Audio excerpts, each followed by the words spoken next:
For any of you who do not know what is going to be taking place, the MTA, as I like to refer to them as the money thrown away department here in the tri-state area, has announced that they will be kicking off their congestion pricing program in a matter of months. June 30th is when it takes off.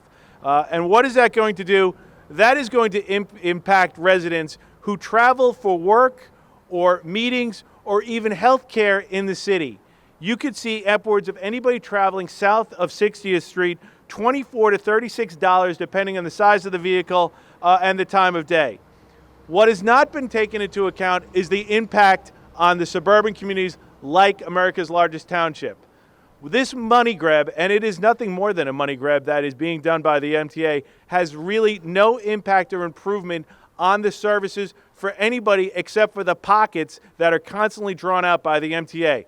That is why we have hired attorneys, and we are going to federal court not only to seek an injunction to stop this program and also stop it being put into place until proper hearings are completed, proper review, and also we're asking our friends at the federal level to intervene. We are the first township on Long Island to initiate this lawsuit, and we're hoping we'll be the first of many across the island that are going to do it. Many of you may know Rockland County has initiated this lawsuit, Staten Island, as well as the Teachers Union of New York City. This is an unfair tax on people who are going to work. Estimates on a yearly basis of Nassau County residents alone who drive to the city is in excess of 700,000. And these are firefighters. These are teachers. These are first responders. But it's also people who go to the city to seek medical attention. They are going to be hit with this unfair burden of paying an extra fee to travel to the wonderful city of New York. But where does the money go? Well, the MTA loves to come up with accolades about they're going to reinvest it in the area, but they're truly not. That money isn't coming back to the men and women who drive the roads or take the trains out here from Long Island. That money is going to be going right back into the coffers of the MTA, who just weeks ago announced they were running millions of dollars over cost once again.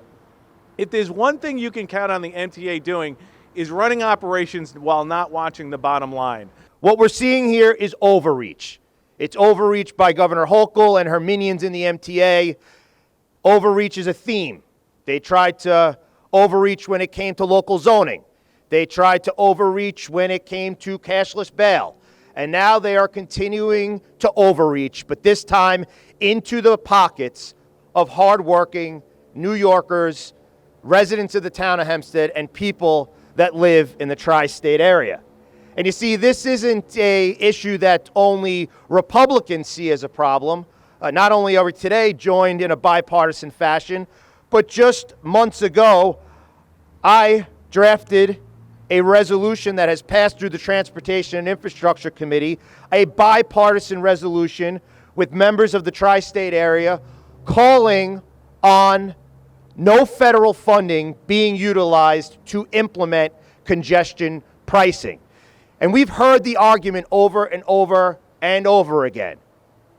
Congestion pricing is going to serve a plethora of issues. It's going to reduce traffic. It's not. It's going to encourage individuals to utilize mass transit. It's not. It's not because of, again, that overreach that we've seen from Governor Hochul in the state legislature. People are scared to utilize public transportation. That's why no one's riding the subways or the buses. Someone's got to stand up for the residents that go in there and work hard and are just doing their jobs. That's our obligation as elected officials, and that's why we've initiated this lawsuit in federal court, and we are confident we are going to prevail.